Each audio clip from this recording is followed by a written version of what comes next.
Baik, seperti yang anda saksikan infografik tadi, kita akan terus sahaja bersama rakan tugas kami Hakim Rahman yang berada di Kiev, Ukraine, bagi mendapatkan apakah langkah seterusnya yang akan dilakukan pasukan Malaysia dalam usaha untuk memasuki ke lokasi kejadian. Hakim, kabarnya berlangsungnya satu taklimat pagi dan apa yang boleh Hakim kongsikan dengan kami dan juga para penonton di Malaysia ini, Hakim? Baik, terima kasih.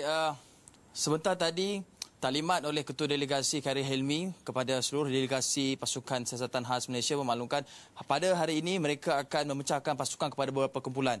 Antaranya bagi menyusun semula segala pergerakan di sini, dan ada pasukan yang akan dihantar untuk melihat di manakah hospital-hospital terdekat dengan di Kiev, di Donetsk dan di beberapa lokasi di kawasan sekitar. Dan ini bagi memudahkan kerja-kerja pasca tragedi, bagi memudahkan mereka mendapat lokasi membuat tugas-tugas khas mereka selepas dapat berada hampir dengan lokasi. Dan ada juga pasukan yang akan dihantar untuk terus melakukan rundingan dengan wakil-wakil kerajaan, dan ini bagi memastikan keselamatan anggota pasukan siasatan khas ini dapat terjamin, kerana dalam pasukan khas yang dihantar ke Malaysia ini bukan sahaja terdiri daripada badan-badan uniform ataupun anggota-anggota unit uniform, malah mereka juga terdiri daripada orang awam, contohnya daripada JAKIM dan juga daripada JAKIM khususnya. Jadi mereka ini perlulah bergerak secara satu pasukan dan tidak menjejaskan keselamatan mereka di sini, dan itu antara perkembangan terkini. Namun yang kita gusarkan adalah selepas lebih 2 hari kapal terbang MH17 dilaporkan ditembak dan terhempas di lokasi di Snizhny, lebih kurang 50 km dari Donetsk.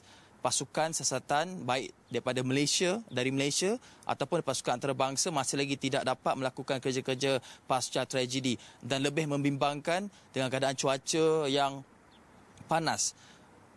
Mayat itu mungkin sudah berada dalam keadaan mereput dan sebagainya, dan paling hampir yang dapat pasukan siasatan antarabangsa masuk adalah dengan masuk ke lokasi dan membuat perimeter, namun mereka dihalang oleh pihak puak pemisah pro-Rusia. Dan melihat kepada itu, sentimen ataupun apa yang kerajaan Ukraine fikirkan, terutama yang dilaporkan di media-media mereka, di media-media tempatan di Ukraine ini, mereka melihat tindakan puak pemisah yang mengalihkan mayat-mayat dan ke satu lokasi yang tidak diketahui dan mengganggu crime scene dilihat sebagai salah satu usaha oleh pihak Rusia untuk menutup bukti-bukti bahawa pesawat itu ditembak oleh puak pemisah. Dan itu apa yang dikatakan di media-media tempatan di sini. Dan kita buat masa ini, saya dimaklumkan bahawa pasukan khas siasatan Malaysia ini dan juga pasukan delegasi antarabangsa lain, kerana dalam pesawat itu penumpangnya bukan daripada negara Malaysia tapi juga daripada Belanda, Indonesia dan sebagainya. Dan mereka membuat satu pasukan international, pasukan antarabangsa untuk berunding dengan pihak puak pemisah dan juga kerajaan Rusia bagi memastikan keselamatan mereka untuk melakukan kerja-kerja pasca tragedi itu dapat dilakukan dengan sempurna dan terjamin.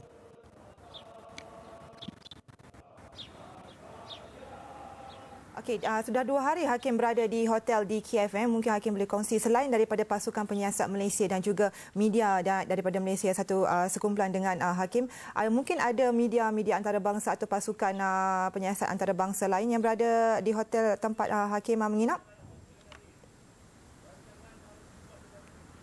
Okey, kalau di Kiev ini, media-media antarabangsa kebanyakannya mereka telah pun berada di lokasi-lokasi berbeza. Dan saya setakat ini tidak lagi melihat mana-mana media antarabangsa berada di Kiev, kerana kebanyakan perbincangan atau perjumpaan dilakukan di lokasi lain, dan saya pasti kebanyakan media antarabangsa juga telah pun berada di lokasi, dan itu daripada segi pelaporan dan juga apa yang ada di sini, kita mungkin dilihat sukar untuk menembusi kerana beberapa faktor kekangan, antaranya keutamaan pasukan penyiasat Malaysia ataupun media-media lain adalah untuk memastikan keselamatan itu terjamin, dan mereka tidak mahu hanya mengusung plastik mayat mangsa, dan mereka tidak mahu mereka terpaksa mengusung ataupun menambah lagi beg mayat pasukan keselamatan antarabangsa, dan itu adalah perkara yang menjadi keutamaan bagi mereka dalam memastikan pergerakan mereka itu lebih tersusun dan terjamin. Okey, baik, terima kasih Hakim dengan maklumat yang diberikan. Kami akan terus berlintas langsung bersama Hakim dan juga jurukamera Khairul Azman Muhammad langsung daripada Kiev, Ukraine untuk mendapatkan perkembangan dari masa ke semasa, dan kami difahamkan juga satu sesi sidang media bersama Menteri Pengangkutan Datuk Seri Liau Tiong Lai akan diadakan di Kiev nanti. Baik, tadi itu Hakim Rahman langsung daripada Kiev, Ukraine, dan kita berhenti rehat sekali lagi, kembali selepas ini.